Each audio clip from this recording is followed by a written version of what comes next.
Hello and welcome back to Brick Gaming YGO. I'm back here today with another video. I just topped an event and I officially got my invite to this year's or next year's WCQ. And I was able to do it in tier format with Gren Maju. Now, a lot of people are talking about how Gren Maju is in good deck, or how it's not relevant in this format, and how the only pro to the deck is that it doesn't care about the graveyard.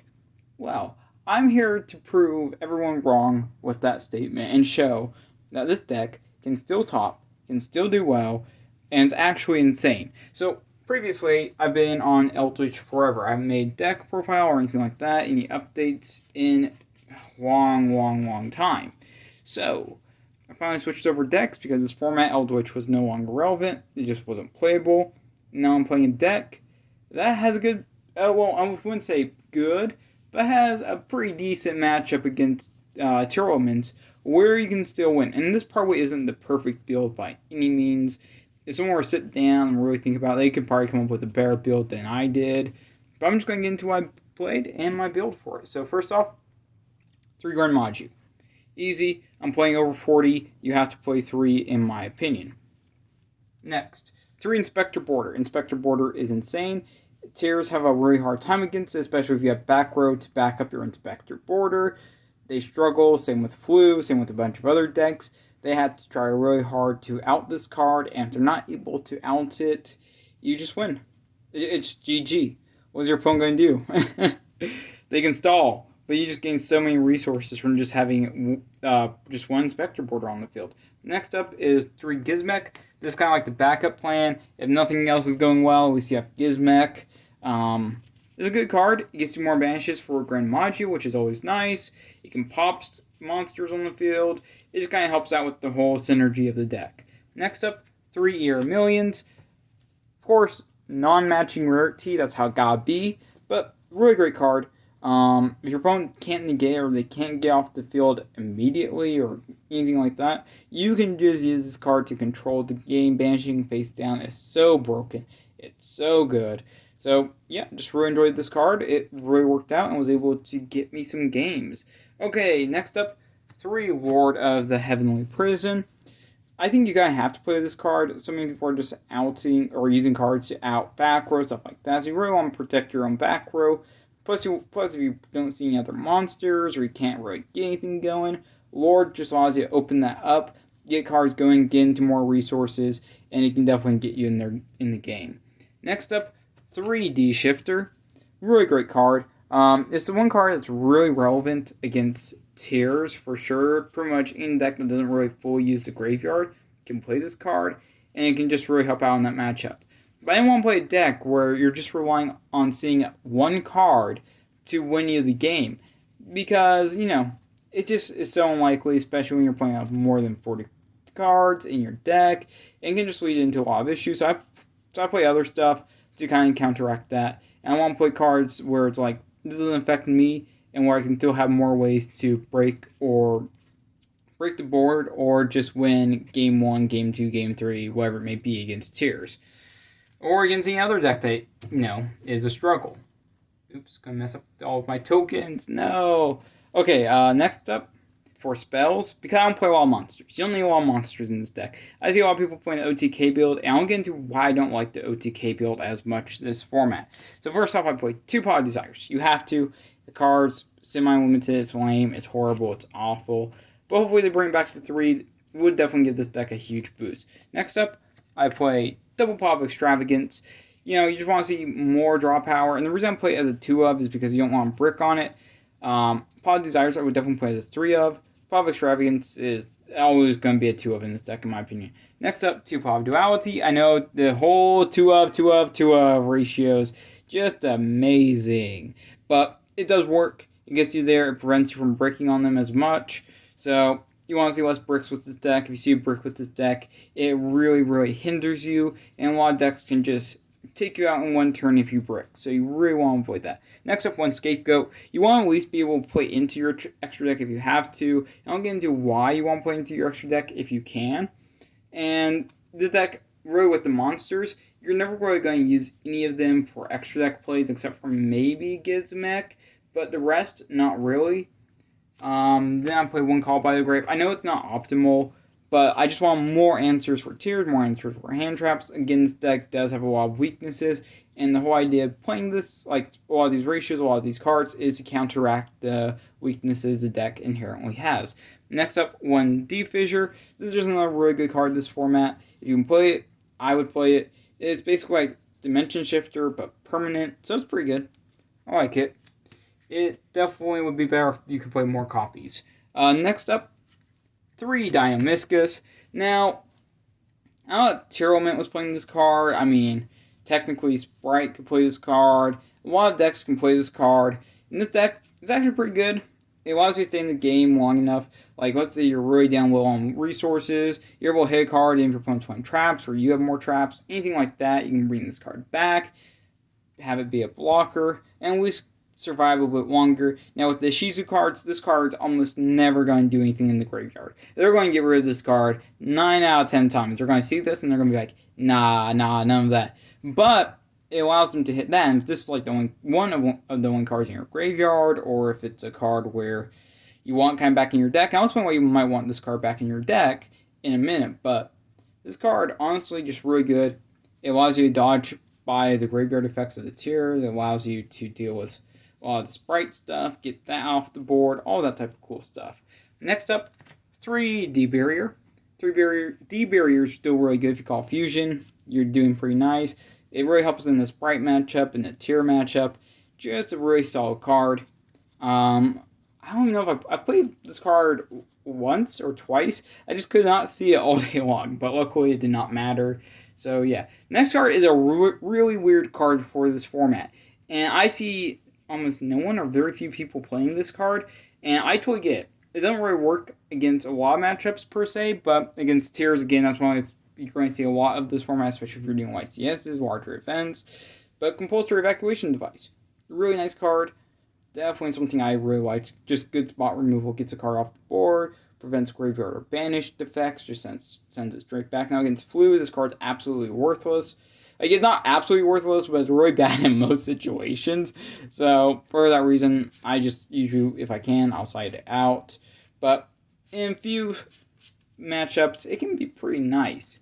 It also came up against when I was playing against Eldritch. I had a border on the field. They had an Eldritch deal on the field. He tried attacking to me. I bounced back with Eldritch. He had no other cards in hand that were relevant. So, and he couldn't even use Golden Lord in hand because of Inspector Border. So I was able to just play Inspector Border Beatdown, which was really nice. Next up, 2 Trap Trick. I might have actually bumped this card up to 3.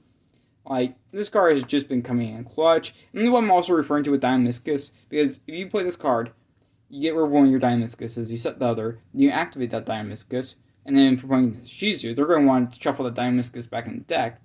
So you can resolve Trap Trick again down the road, or you can have a better chance of drawing the Diamiscus. It's a card that can definitely come up, and, you know, it's actually a pretty good card in my opinion. Next up, 2 Ice Dragon's Prison. I only played 2 just because I felt like it was kind of a worse graveyard removal card, and there's so much, like, graveyard stuff that this deck already deals with. I didn't want to max out on this and take up more space. So that's it for the regular traps. I'll move on to the continuous traps. So we got 3. There can be only 1. Honestly, it was okay today. In some matchups, insane. In others, not so good. But it did work out for the most part, so I think it's personally a pretty good card. Especially in this deck where you don't really play anything of the same type, unless you're making multiples of a single monster, which you almost never do in this deck. So, you know what?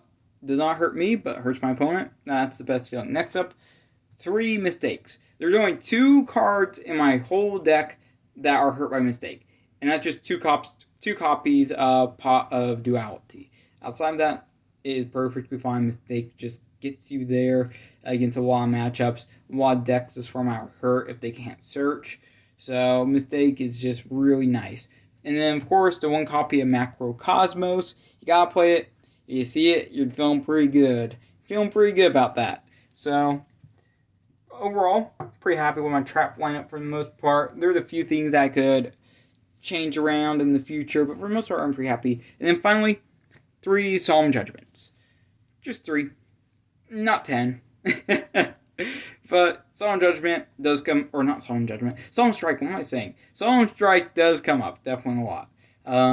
Was a pretty relevant card today, and when I get into some of the games I played, matchups, and some of my experience from the past few weeks of playing this deck, I'll explain why this card does matter. But, I mean, that's probably already pretty obvious why it's good. I'll do the extra deck next. I'll get into the side deck in a minute.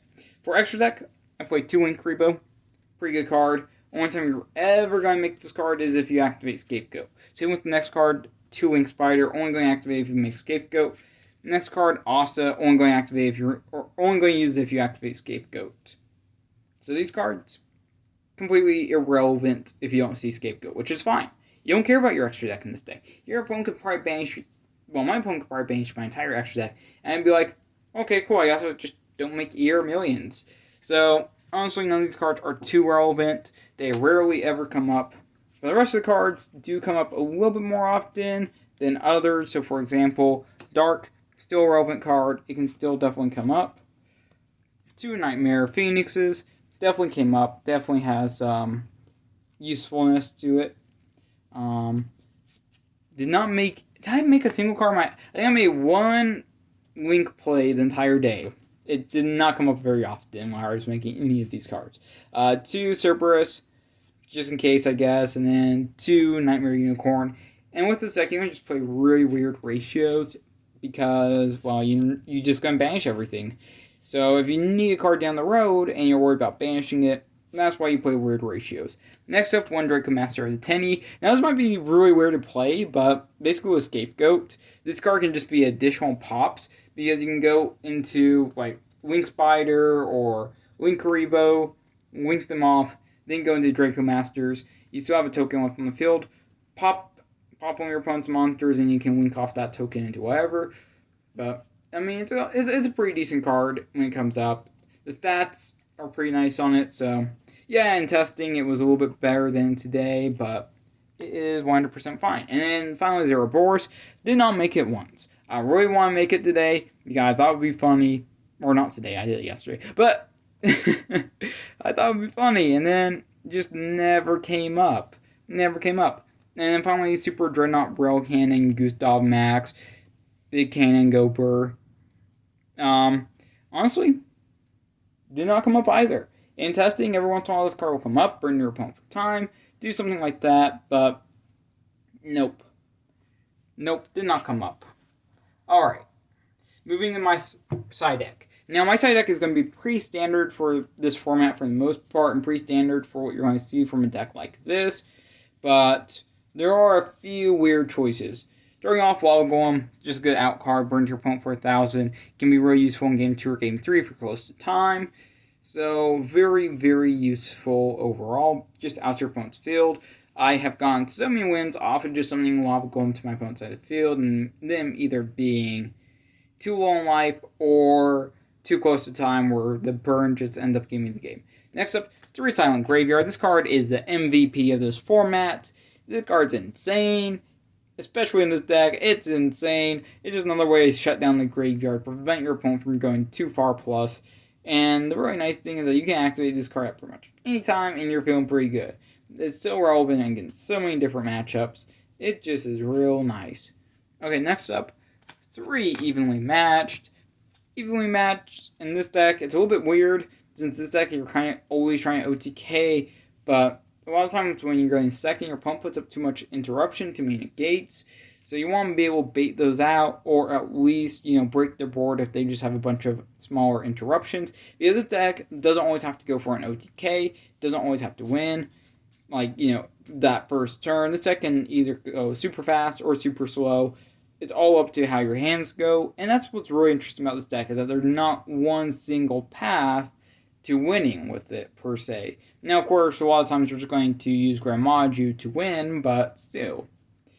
Evenly Matched, I do like it. Next up, 3 Solemn Judgment. Solemn Judgment is a necessity. I was going to play more Spell and Trap and Negate, but a lot of the other Spell and Trap and Negate stuff isn't very good, like Dark Bribe. I really didn't want to give my opponent a draw, and other stuff like that. I just kind of felt like the best way to go is Solemn Judgment, so I'll play 3, but I might consider bumping up, like, number of spell and trap negates in the future. Then I play 2 DD Dynamite. Now, this card wins games. It's a game move for sure. I really want to play 3 though in the future. 2 was alright. It was pretty good, got the job done. It got me there. It can allow you to win on first turn-ish, depending on what your opponent's playing, depending on what you can do. But this card can just get you wins. It can go absolutely nuts. So, yeah. And then finally, this card's really weird, but Pendulum's kind of running around this format. I mean, technically Turtle might have some spells and stuff that you want to get rid of. And the extra 500 burn damage can be relevant, especially if you're getting close to time. Like, so if I'm getting close to time, I'm not even going to play Solemn Judgment. I just will not, because I don't want to lose in time. So instead I put in stuff like this, where I can play later on, like on my turn, on my opponent's turn, or that 300 damage, or that 500 damage, or whatever it is, can come up, and it can just get you the game. So that's kind of like my logic behind it. So that's pretty much the deck. I'm going to go over some of the small details and some other small stuff that I think is important. So first off, Gren Maju. I will never summon this guy in attack position. Why? Why would you just never try to beat down your opponent? There's so much stuff that can get Gren Maju off the board. Unless your opponent's so low on resources that it doesn't even matter, which by that point you usually have won. I like to instead just set Gren Maju in face down defense position and bluff. And a lot of times your opponent, if they're smart, they won't hit into it. But unfortunately, a lot of players don't think that you have anything. They'll go ahead and attack into it, and you can just be chilling. You can be chilling. Your opponent attacks into that, you just have game a lot of the time. So, I mean, it can definitely come up in that respect. Outside of that, the deck is pretty standard for the most part, from kind of like Trap, Gren Maju. There's some interesting choices I feel like might not be the most common, but I feel like a lot of stuff is pretty obvious, and there's probably superior versions of this deck out there that people have done. So for the tournaments I've been playing over the past few weeks, I've been going mostly X1. Well, actually, I shouldn't say mostly. I've been going X1 every single weekend. And in the past, my only losses have been to... what did I lose to? I had it written down before this video. But I've only lost to... I think... not Sprite. Not Terrell. I lost to something random. Oh, I lost into Invoked one week, which was really weird. Should have been an easy matchup, but I kept brick drawing against the guy, and the guy just kept getting the best, most insane draws.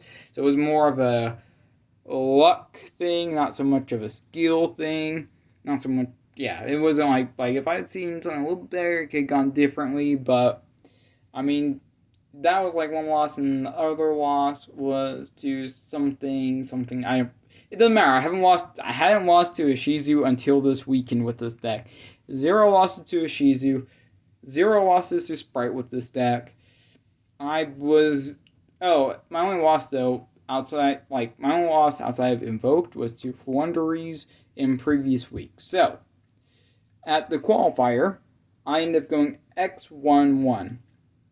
So my one loss was to a Shizu, where the guy just was getting insane hands. And I saw Inspector Border one of the games, and I saw Silent Graveyard the other game, which would have been really nice.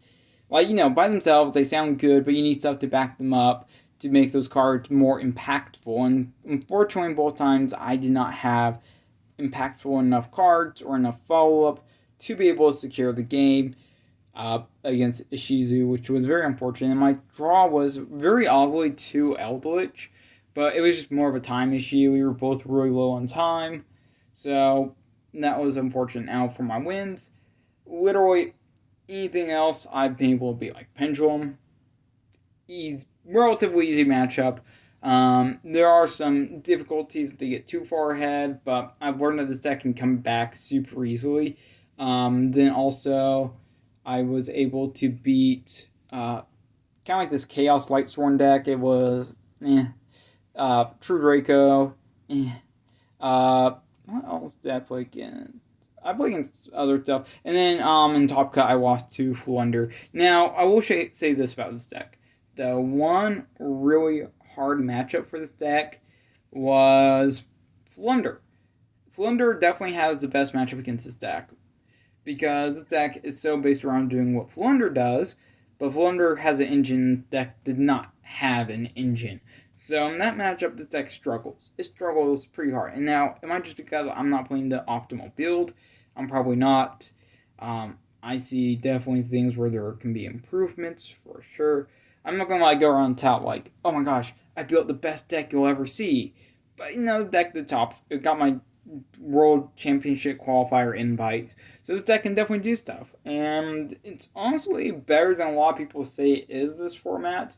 Like, a lot of people talk about the OTK build, and the OTK build, where you're playing kaijus and stuff like that. Like, you play so much removal, but the deck sucks at follow up, and other decks can get so far ahead of it so easily. Like, you need basically some form of stun to be able to stay in the game. And you want to be able to lock your opponent out of key resources like the graveyard, searching, controlling certain types of monsters. Like, you want to be able to lock your opponent out of that, and then just be able to sit there and chill. Also, this deck doesn't lose to Mystic Mine. Like, if I know my opponent's going to play Mystic Mine against me, or if I know there's a good chance they will, I'm holding Paw of Desires for as long as I can. Yeah, I'm going to build up, with the Inspector Porter, build up some back row, and then my opponent throws out Mystic Mine. It's cool because I have played more than 40 cards. And pretty much every other deck is going to be playing exactly 40. So you can just sit there, chill, hang out while your opponent does all their Mystic Mine stuff. And then, once you get down low in time, your opponent's either going to realize, oh, I better scoop, I'm going to just deck myself out. Or B, you're able to burn them depending on which game it is. Stuff like that, where the deck can just easily pull those wins against stuff that is relatively relevant. So yeah, that's the deck profile. That's the list. Thank you for watching. Top 4. And then the other decks at top, and I'll just go over them.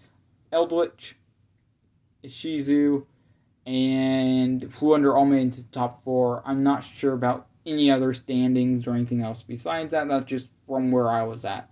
So, thank you for watching. I'll see you guys all in the next video, whenever that may be, because I don't really upload, it seems.